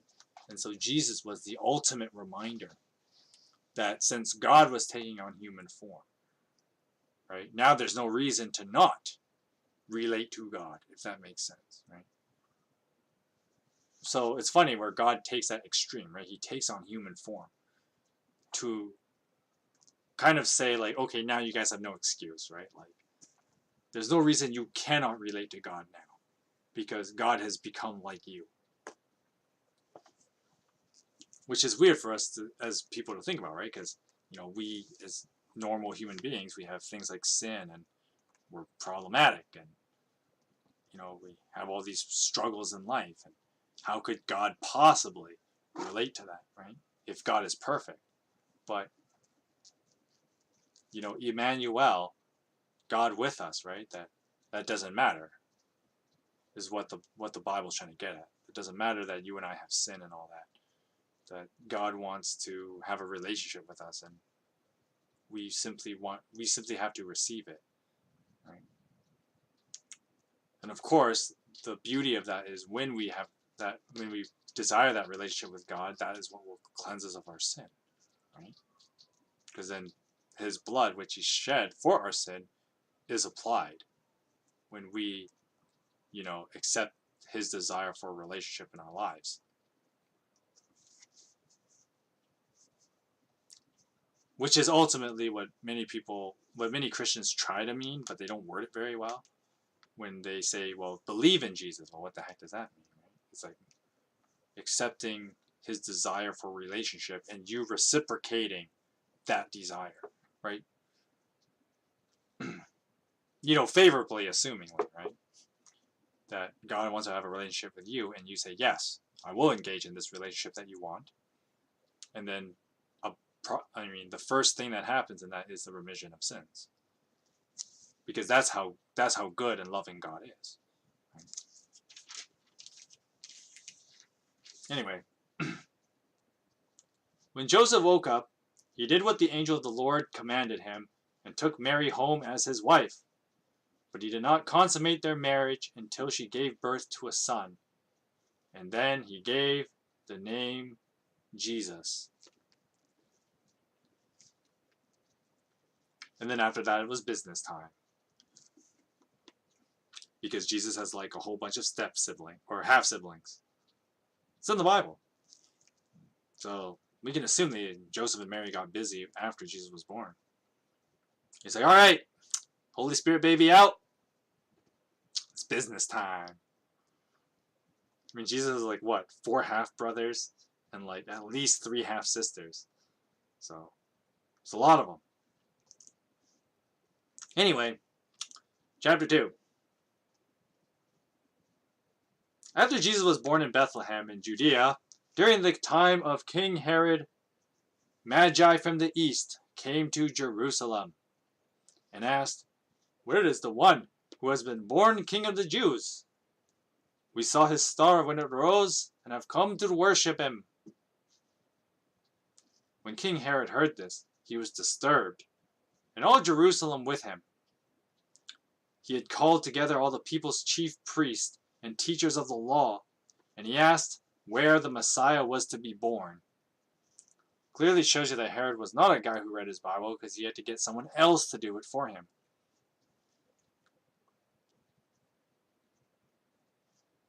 "In Bethlehem in Judea," they replied, "for this is what the prophet has written. But you, Bethlehem, in the land of Judah, are by no means least among the rulers of Judah.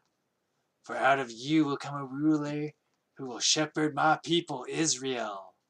Because that's what teachers of the law sound like.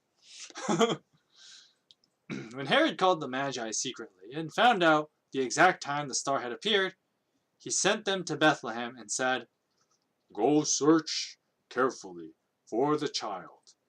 As soon as you find him, report to me, so that I too may go and worship him." So after they heard the king, they went on their way. And the star they had seen when it rose went ahead of them until it stopped over the place where the child was. When they saw the star, they were overjoyed. On coming to the house, they saw the child with his mother, and they bowed down and worshipped him. Then they opened their treasures and presented him with gifts of gold, frankincense, and myrrh. And having been warned in a dream not to go back to Herod, they returned to their country by another route.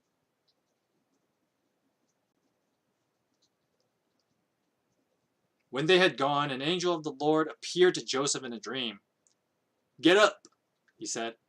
"Take this child and his mother and escape to Egypt.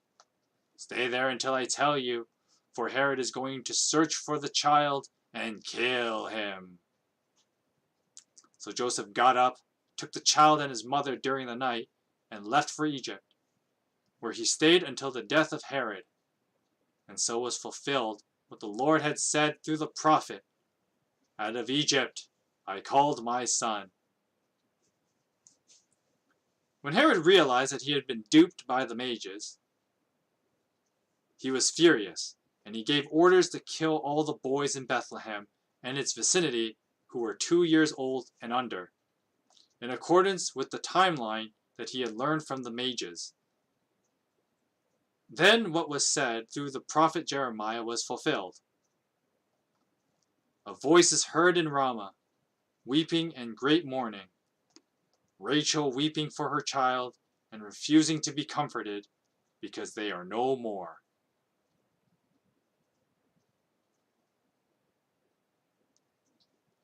After Herod died, an angel of the Lord appeared in a dream to Joseph while he was in Egypt, and said, "Get up, take the child and his mother, and go to the land of Israel, for those who were trying to take the child's life are now dead."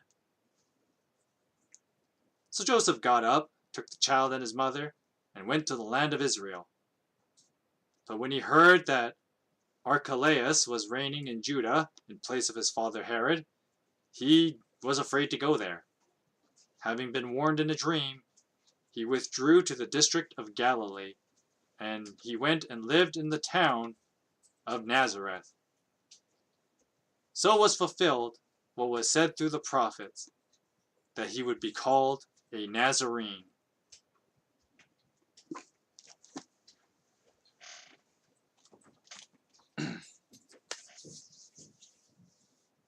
That's all I really plan on reading.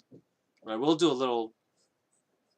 The thing I really want to point out in the Matthew passage, because I actually really like this thing. And I think it's really important to all of us, especially, those of us that are not Jewish. So, There's this little funny irony in the story, right? So Jesus is born, and supposedly 2 years have passed as Herod kills children 2 years old and under, right? In accordance to the star that shows up. The star. Um, the only reason why we perceive it as a star, or why the Bible calls it a star, is because the men from the east, the magi or mages, are actually astrologers. That's the more accurate way of interpreting who they are and what they are, right? They're astrologers. And so it makes sense that they would have thought it was a star. Because what else do astrologers do? They look at the stars to try and find meaning in the universe, right? And so when they saw this light, this very special light that probably appeared out of nowhere, I mean, that's probably what caught their attention, was this super bright light in the sky that was different from the stars or whatever. And so these mages, magi, we're going to call them astrologers from now on, because that's what they were. These astrologers, they follow this light to this house, right? And it's interesting because they go to Jerusalem first, because, I mean, where else would they go? And they're like, yo, where's this king of the Jews, right? We want to know, right? Because, you know, this light has come, and we have understood in, you know, various ancient texts that this Messiah would come, right? And of course, you know, these astrologers would have had glimpses of their understanding of the Bible prophecy, right? Through, you know, stuff like the Septuagint and whatever, right? That would have been around. And other, like, forms of Bible prophecy that was around, not just in the Bible, because obviously someone like the book of Daniel, which I did not read, but there's implications that Daniel wrote a lot of prophecy in regards to Jesus' birth, and it was spread out, right? Of course, Daniel is actually not known for his prophecies about the birth of Jesus. A lot of people recognize Daniel more for his prophecies of the end times, but a lot of Daniel actually does some prophecy about the person of Jesus. He does like some in like chapter 6 and a little bit in chapter 7. That's like really, that's about it. It's not that much, but obviously people would have known about this, because of course, to be fair, no one was expecting the end of the world yet, because the Messiah hadn't come yet, right? So to be fair, no one would have cared about the stuff Daniel was writing about back then, about the end of the world stuff he was writing about. Because if there was no Messiah, then who gives a crap, right? The end of the world doesn't matter, because if there's no Messiah, there's no end of the world yet. Kind of the logic, right? So these astrologers would have been like, hey, you know, we would be notified by a star. Or, no, that's not necessarily what they would have thought. They would have thought that, like, well, the universe would give us a sign that the Messiah had come to be, and he would be king of the Jews. And of course, being astrologers, that sign would have been from the sky, right? That's what an astrologer would think, right? And so, the reason why I point these guys out and why they're so interesting to really look at is because, you know, they go to Jerusalem and they ask, where is this king of the Jews? And the funny thing is, it's not like the Jewish people didn't know, as the Bible tells us. It's not like they didn't know, because Herod brings all these Bible experts, or I guess Torah and prophecy experts, because the Bible wasn't the Bible back then. I mean, we would only have most of the Old Testament back then. So, you know, we would have got these like Old Testament experts to look it up for him. And these guys, they knew, right? These teachers of the law, they knew where the Messiah was to be born. And yet, who's the one that goes to Jesus and worships him? A bunch of astrologers from like Iraq or something like that, or even further, right? A bunch of astrologers, people that like many, you know, a modern Christian would say astrology, that's not biblical at all, but like it's a bunch of these astrologers that go and seek Jesus. Now, what does this mean? Well, that's it right there, right? What do you have to do to be saved? Ultimately, right? It's not about who you were in the past. It's not like, you know, these astrologers were kicked out because they were astrologers. That's not why. But they were the ones who came and worshiped Jesus. And these ones were the ones that were visited by God in the dream to not see Herod again. They're the ones who encountered God. People that traditionally we would not think, oh, these people wouldn't be the kind of people that God would reveal himself to. And that's probably what a lot of Jews thought back then, right? A bunch of these Gentile astrologers, right? What would God want to do with these people? But it's not about who you were, right? And it's not about who you are in the past. It's about who you are now. And more importantly, right now, are you a person seeking Jesus? Because that's what mattered, right? And these magi, these astrologers, they were seeking Jesus and they found him, right? And then they encountered God, right? God revealed himself to them because these astrologers, not the Jews, right?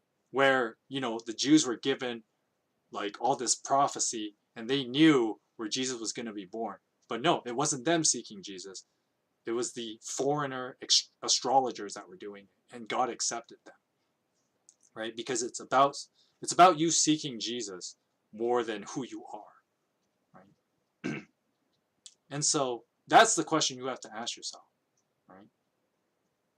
And that's really the one question that matters, right? Is, are you seeking Jesus? Because if you're not, then you'll be like these people, like Herod and people of the law, right? They think they know God, but they don't.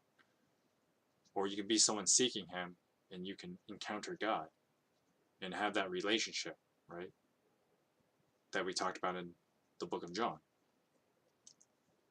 That is accessible to you. You have to simply seek him. And just like these astrologers, it's never too late for any of us, right? Because these astrologers, I mean, you gotta give these guys points, all right? First of all, they're kind of far, right? So, the Bible just says from the east, but like, from somewhere like Israel, the east is a pretty big place, right? There's a lot of land out there, right? And so, there's a lot. These guys could be from basically anywhere, although most people assume it's Iraq. It's the closest. It's big enough, right? To travel on donkeys for 2 years, Iraq would be far enough, right? So, traveling for 2 years,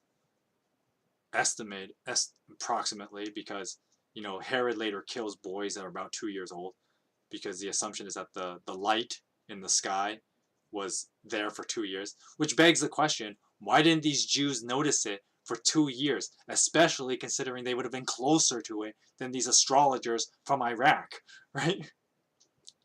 But once again, what's more important, right? Is it because, like in the Jewish case, well, I'm a Jew, so I already know God, or some modern Christians think today, well, I was in a Christian home, so I know God. It's like, well, do you, right? And is it really like how much you know about God, or are you a person seeking God? Because once again, these astrologers, they probably didn't know all that much about God, right? But they knew what they had to know, and they were looking for more. And in that is where God revealed himself to them, right? And so that's one of the great things about the Matthew story, right? About these magi, right? That show up and they're the ones seeking Jesus. And even though they were the ones that were far away initially, like especially geographically, but you could argue on a spiritual level too. Although the Jews you could argue that they were further away, because even though they were like just down the street, they did not go and see Jesus. Whereas like these astrologers took 2 years. Well, part of it was probably like collecting all the gifts and then bringing it all over, right? And of course they had to travel, and that ain't easy, right? And so it's interesting that the story is told this way. And this is an important thing for all of us today, right? And I've already said it, but I'm gonna belabor a point. Are you seeking Jesus? Because that's what matters, right? That's what God is looking for, right? Are you seeking Jesus this Christmas season? Does it matter who you are. Doesn't matter how rough 2020's been. What are you doing now in this Christmas season as 2020 draws to a close? Weird to think 2 weeks from today it's going to be 2021. Think about that one. It's weird, but yeah, it's a thing. It's going to be a thing, guys. So with that being said, you know, are you seeking Jesus? Where are you with God?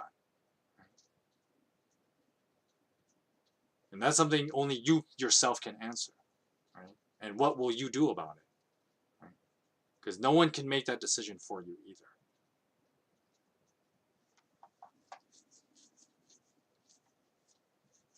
Anyways, on that note, this thing is starting to get like cramp on my head. I know I have a bigger one somewhere in the house, so maybe I'll wear that one on Monday when I do the other Christmas reading stream. Because I'm going to read something different. But it will be a reading stream on Monday. But with that being said, I'm going to end the stream here. Unless you have like questions or something you want to ask me quickly. But, you know, while you formulate your question, I'll do some housekeeping. So, as far as next week is concerned, I will be streaming 4 days next week. I'll stream Monday, Tuesday, Wednesday, Thursday. Not going to stream on Christmas Day for obvious reasons. Going to be doing stuff with the family. Got to be cooking and all that. So, not streaming next Friday, but that's fine. I'll still have my daily upload, mostly daily uploads. If you notice, I upload Fire Emblem 1 episodes almost every day, 6 days a week. I just don't upload on Sundays. Just because it's nice to have one day where I don't upload. But I have the Fire Emblem 1 series. I'm a little bit less than halfway through the game, so we'll say I'm roughly a third of the videos through, give or take. That's where the series is at right now. Roughly like a third. So, I mean, this is going to be an ongoing project, and I will be continuously uploading videos. So, keep your eyes peeled for that, and I hope, you know, it's something, even though it's like playing an old game and it's janky, and I know some of you young kids would be like, what? People that used to actually play this? But, yeah, us old guys used to play old janky games like that. But, you know, I hope you guys keep your eyes peeled and watch the Fire Emblem 1 series that I'm doing with my friend Shining Light. As far as next week is concerned, I will stream 4 days. I will do a reading stream on Monday. We'll see what I actually end up doing on Tuesday and Wednesday, because I did finish Tokyo Mirage. So I'm going to play something, probably something a lot more. I'm not going to start like a new series or anything like that yet. Probably just do something pretty relaxed. Maybe play some games with friends or something. You know, if you guys, you know, have suggestions, hit me up on Discord or something. You want to play a game with me on those days, 3 o'clock to 6 o'clock Pacific time. Hey, you know, I'm down for that too. And then Thursday, I may just do a cheater's run of StarCraft Brood War just to show you the story. Or I might just do something more Christmassy and just do something else for Christmas. Do something else for Christmas Eve. So we'll see what I actually do on next Thursday. So next week is actually pretty open, actually, for the schedule. So if you have particular suggestions, assuming, you know, I have it, I'm up to play games with you. I can play, you know, some shorter games or more like, you know, round games, kind of like Mario 35. I haven't played that on stream for a while. I'm definitely down to do that again next week. You know, just hang out for Christmas as Christmas, you know, draws closer. I'm definitely down for that as well. And that would be for sure Tuesday, Wednesday. We'll see about Throwback Thursday. Or I could just do like a special throwback on something completely different for Christmas. I don't know. But next week is pretty open. And, you know, despite all that though, you know, Christmas is coming and I hope you guys are doing well. And, you know, I'm here to foster community. So that's why next week is also kind of open. You know, I'll just stream to hang out with you kind of thing. So that's what next week looks like. And of course, keep your eyes peeled for Fire Emblem 1. As we draw closer to the new year, I will talk about some plans I have for January and moving forward. Because of course, we gotta start streaming new games and stuff. Because I'm finishing up StarCraft Brood War using like cheats because I just conceded that I'll never beat Brood War after getting stuck on that one level for like half an hour. I'm like, nope, I'm done. I'm at that point where like I don't want to spend like a stream trying one level, right? So, but I mean, I'll talk more about that next week. And of course, as we draw to the new year, I will talk about some plans I have come January. And so that's kind of where things are right now. I hope you guys are enjoying the content. I know I started relatively like I wanted to ease into like doing more, out there projects. But I mean, when I started like this channel, like what, late September, early October, I mean, things were very different then. And so we'll see what 2021 will have in store for us. But, let's not jump too far forward, right? I mean, it is Christmas next week, and so since I won't be streaming next Friday, and if you only tune into Fridays, then I will say this now. I hope you guys have a wonderful, wonderful Christmas. Despite our limitations that we have. Hope you guys have a wonderful Christmas. And, an upcoming new year as well. So, thank you guys for coming. I hope you guys, enjoyed some Christmas Bible reading. And I hope you guys have a Merry Christmas, Happy New Year. I will see you guys next time.